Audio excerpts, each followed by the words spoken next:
Hey ECHL fans, you can find every episode on Apple Podcasts, Spotify, or YouTube. Step into the action with ECHL Ice Level, your front row seat to all things ECHL. Experience the thrill of the game through player interviews and insider updates on the league. Hello everyone and welcome back to ECHL Ice Level. My name is Amanda Aerosmith. And I'm Joe Babick. We are your hosts for ECHL Ice Level. We'll be dropping a new episode every Thursday throughout the season at 12 p.m. Eastern. You can expect to hear from players, coaches, and staff within the league. And today we're joined by Joey Raats from the Kalamazoo Wings. November is obviously Hockey Fights Cancer Month, a big initiative for all hockey leagues across the country. And Joey has a great inspirational story. He was playing in Europe a couple years ago, was diagnosed with cancer, forced him to miss all of last season as he was going through his chemo and radiation and his different treatments. But fortunately, he was able to beat cancer over the summer, signed in Kalamazoo with the Wings, started this season on IR, but just made his debut last week for this season to come back and complete that comeback. And just a great inspiration for everyone out there. And we're glad he was able to share his story. And it's been great to see him back out on the ice here for the last week. Yeah, excited to have Joey on today. He has a really inspiring story to tell and share with everyone, and we're thankful that he's willing to do that with all of us in honor of Hockey Fights Cancer Month. So we can go ahead and get started, and we'll welcome Joey on. First off, I want to welcome you, Joey, to ECHL Ice Level. We're really glad that you're able to join us today to obviously come and tell your story through cancer and hockey and be able to raise awareness for everyone in the league. So we're excited to get to know you better in your journey, and we can go ahead and get started here. Yeah, thank you so much, guys. I'm super grateful to be here and help you guys. No, yeah, again, we appreciate it. And I guess just to start, looking into your background, you're from Las Vegas, which, back at that time, there was an ECHL team out there, but the Golden Knights weren't there. It wasn't a huge thing out there at the time. So how did you get involved into hockey? Did you go to Wranglers games as a kid, or what got you invested in playing the sport? Yeah, most definitely. I'm a dual citizen, so my parents had me on skates at 2 years old. We were we started skating out of the Santa Fe. Every arena there kind of had a casino attached to it growing up, which was pretty cool. Wrangler games were awesome. That was the hockey that I watched most of the time. But hockey started early for me, 2 years old, and even though Vegas didn't have much hockey at the time, it was going to Wranglers games and then just the small hockey community that got me to where I am. So obviously the dual citizenship helps, but at what point did you make the decision that, you were going to be playing at a high enough level that you felt comfortable, go to Canada, play juniors? When did that all come about? Yeah, so it was kind of after the recession there in 2009. My parents' hockey in the Southwest and was just a lot more expensive than in Canada, where Canada, it was just a lot more affordable. I had family in Canada as well, so I actually stayed with my aunt and uncle in Coaldale, Alberta.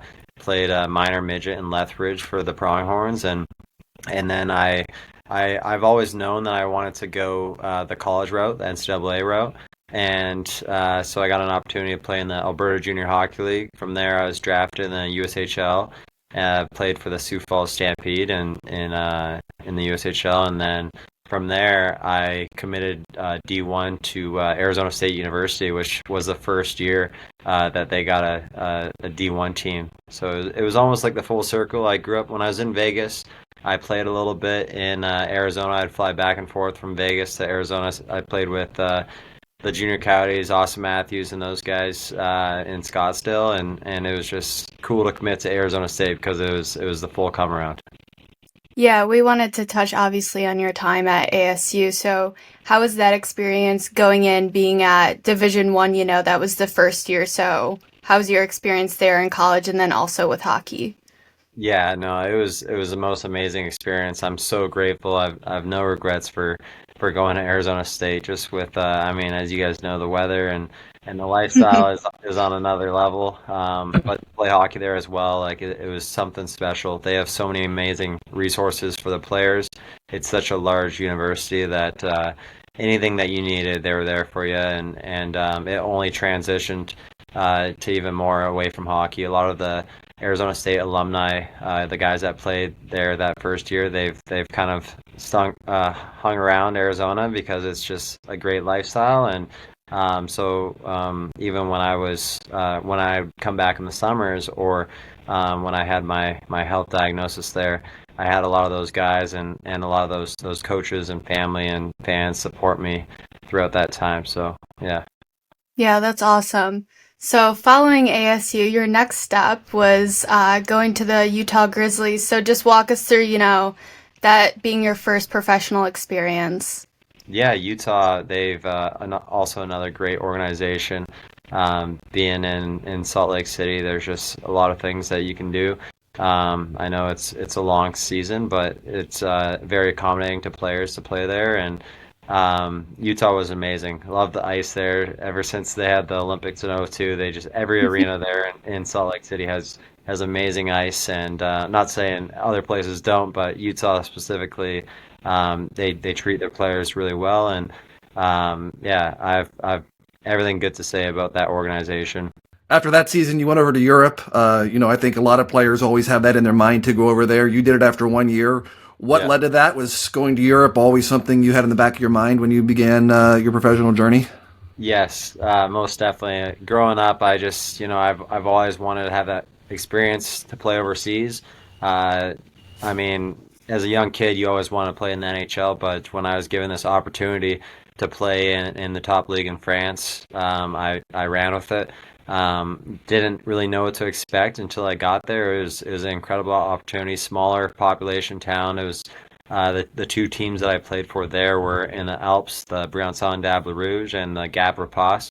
But also like such a cool experience. It was like a skiing snowboarding town. They would get over 300 days of sunshine a year, which was incredible, especially being like in a winter town. But nothing but great things to say about that league as well. There's good. I mean, we the bus schedules were a little long, but I mean that comes in every league, right? Uh, but yeah, no, it was really cool. There's something different about the European experience where like the fans just they're it's like football, soccer, where they're just like cheering and yelling. It's like a religion almost over there. So it was just cool to see both sides of it. What would you say, other than that, with the fans, what was like the biggest comparison of playing overseas versus in states here? Um, I mean, like in the States, like it's definitely a lot more physical. There's with the bigger ice sheet, you're not getting hit as much over there. There's a lot of incredible skaters both in the U.S. and or in North America and overseas. But it's more of a finesse game. If you're hitting someone over there, you're gonna get a penalty, or you might even get kicked out. Where here it's just part of the game. You were over in Europe during that 2019-20 season when COVID obviously was starting and lockdowns, and it really started in Europe. So, kind of take us through that, and then you didn't play the next season. Was that just because of fewer opportunities around the world because of COVID? Yeah, 100%. So, right where I was playing, actually, it was only about 30 to 45 minutes away. Those smaller towns in Italy were being affected from COVID. It was kind of a like I wanted to stay behind with some of the guys and experience Spain and a few other countries like you usually do after your season, but that was cut short because of we had to be sent home, and there's the six airports that we had to be sent back to, or one of the six to be quarantined, well, screened and then quarantined. And then the following year, there was a lot of teams and leagues that were kind of up in the air. I know a lot of teams didn't play as well, so I chose to stay home in Montana, where it's a lot less populated and it was a little bit safer at the time. My family's in Arizona and Montana, but in the summers it's Montana, and just with the lower population, it was a lot easier to go about life and just take a little bit of time away before getting back into the swing of things.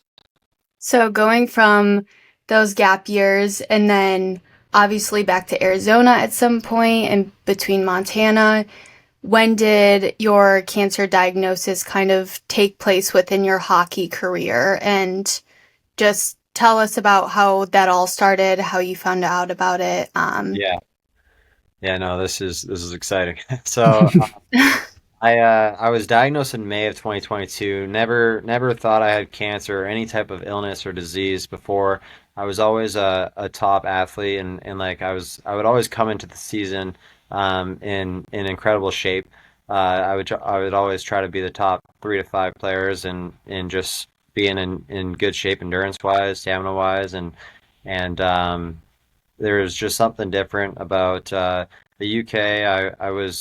I wasn't in the best shape, but I didn't think I had cancer. I would go to the sauna every day and try to sweat out like whatever was going on. There's like a little bit of mold that affected me, but I didn't think mold could cause any damage to my health. And when I got back from the UK, I woke up, it was about 2 weeks after our season. I woke up with a small golf ball sized tumor on my neck, and right away I was like, there's no way it's cancer. I'm just gonna sweat this out. So I would wake up early in the morning, go to the sauna, go for runs, rollerblades, whatever I could do to sweat it out, and it just wasn't going away. And my wife, she kept telling me like, you need to go get that checked out, and I was just like super stubborn, like a lot of men are, and and so I kept putting it off, and my symptoms and everything just kept getting worse. It started spreading faster and faster throughout my body. Um, Got to the point where the golf ball turned into the size of a football, and the doctors thought I had 3 days to maybe a couple weeks to live. So Wow. it was crazy how fast it took over my body. It went into my lungs, and usually when it metastasizes into the lungs, it's almost like you're not gonna make it. But with my faith in God and my wife and so many supporters by my side, I was able to persevere. Um, but yeah, so we went down to Scottsdale, Arizona. I had a chemotherapy treatment plan set for me, and I really wish I don't wish chemotherapy or cancer upon anyone. But I've also learned so many things that have helped me and maintain where my body's at today, and even being a professional athlete again, it's truly remarkable at what the human body can achieve when you put the right things in your body and you treat your body with utmost respect. So yeah, you can go ahead and ask any other questions. So, following the diagnosis, you obviously did the chemotherapy. How long did that go on? And then what has the treatment entailed over the last 2 years since that time? Yeah, so with the chemotherapy, I was about 200, just over 200 pounds my last regular season game over in the EIHL, and the first round of chemotherapy brought me from over 200 down to 140, 144 Wow. to be exact. So I lost all my muscle right away. I couldn't walk, I couldn't talk. I was on oxygen.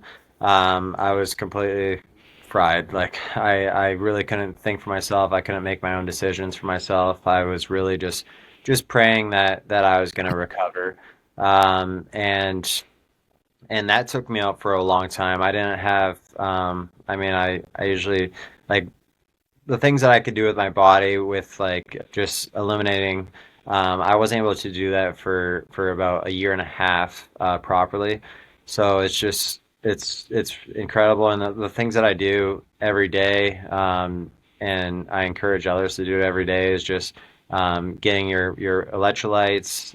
Infrared saunas are amazing. It puts your body in a false fever so that you can heal and fight off any infections or disease. But there's a lot of like cryotherapies. Kalamazoo Wings, this organization is by far top in the league for their resources like cryo. They have salt rooms, salt baths. It's truly unbelievable, and I'm so grateful to be here and to help others on the team and just anyone who comes my way um, from knowing my story. Yeah, so I kind of wanted to touch on that a little bit because I saw that you were using some, I don't know if I would say holistic approaches, but something that medical teams or doctors might not suggest first, and that has obviously helped shaped you to where you are now and recovering, still on that road. So, what were some things that you implemented, to try to better yourself from what you could control? Yeah, so and I mean Western medicine helped me in so many ways as well because I was so far gone.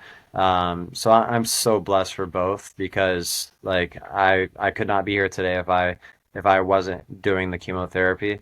But transitioning, just like the cold tubs, cryotherapy, cryo chambers, a lot of the infrared saunas, and then do like I was doing acupuncture.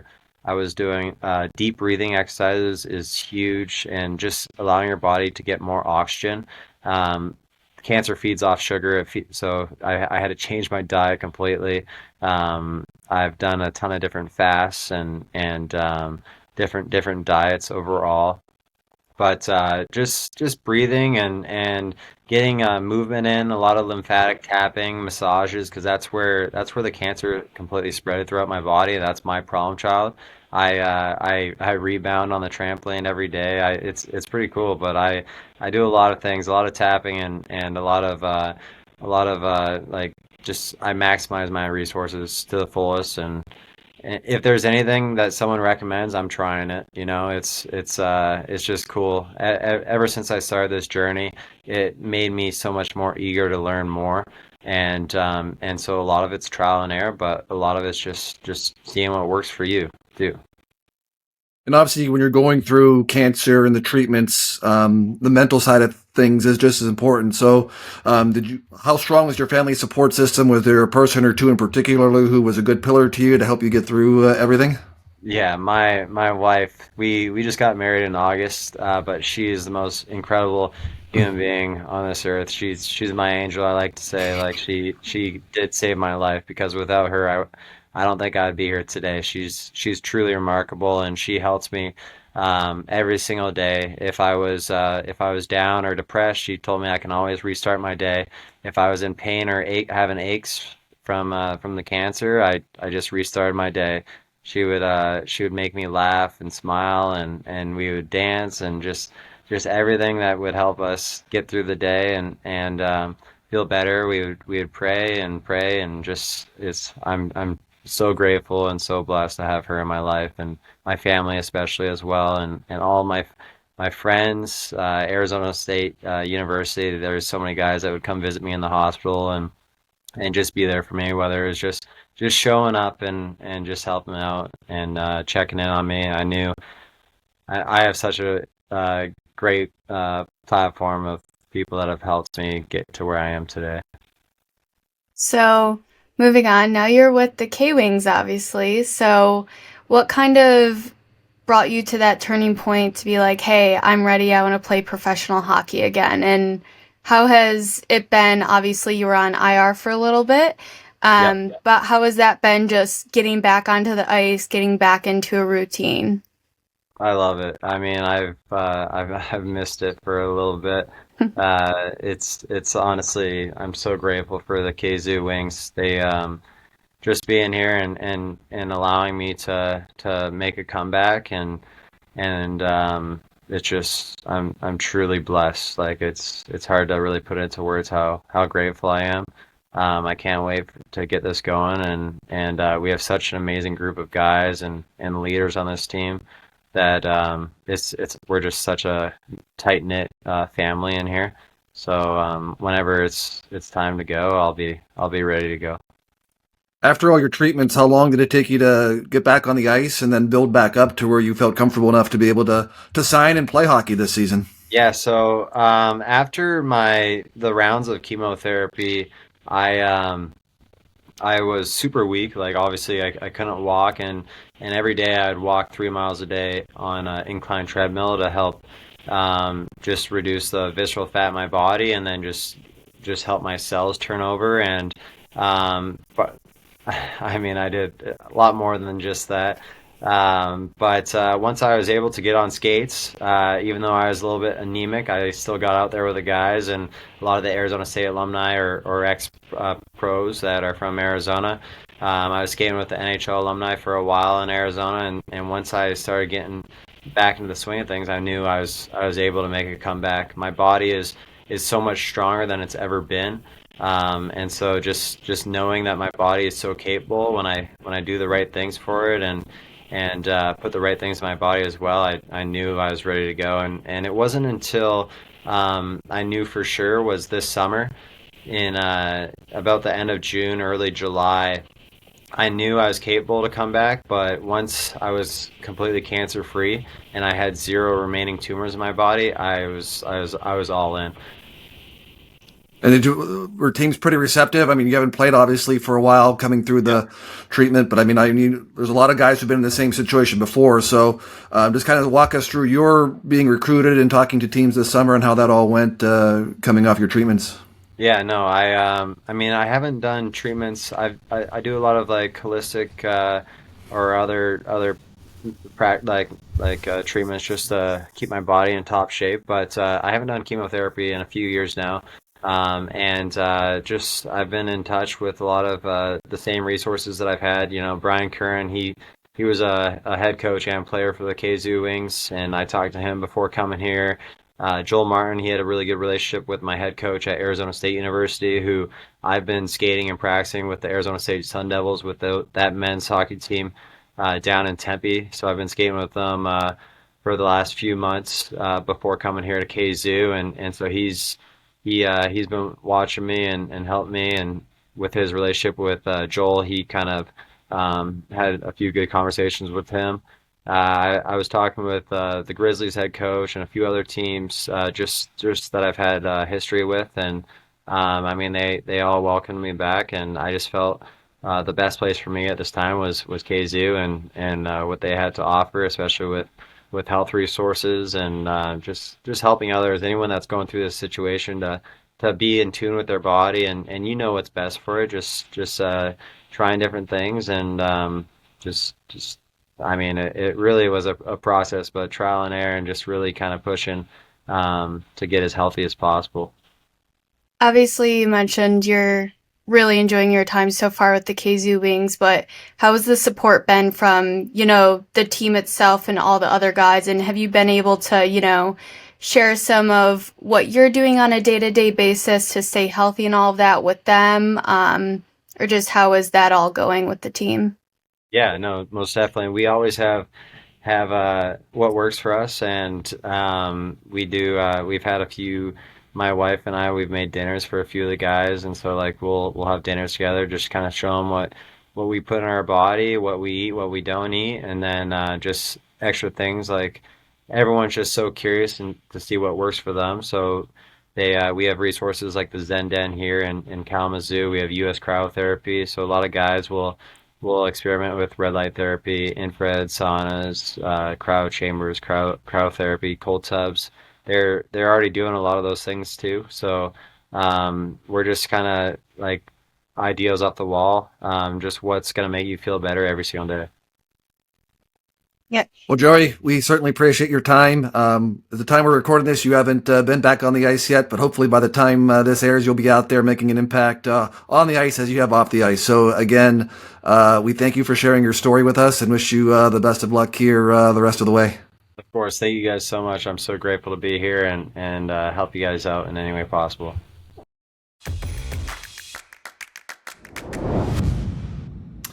So again, thanks to Joey for joining us and sharing his story. As we said, he's an inspiration, and it's great to see him back out on the ice and making a difference with the K-Wings, and hopefully continuing to have a strong season the rest of the way.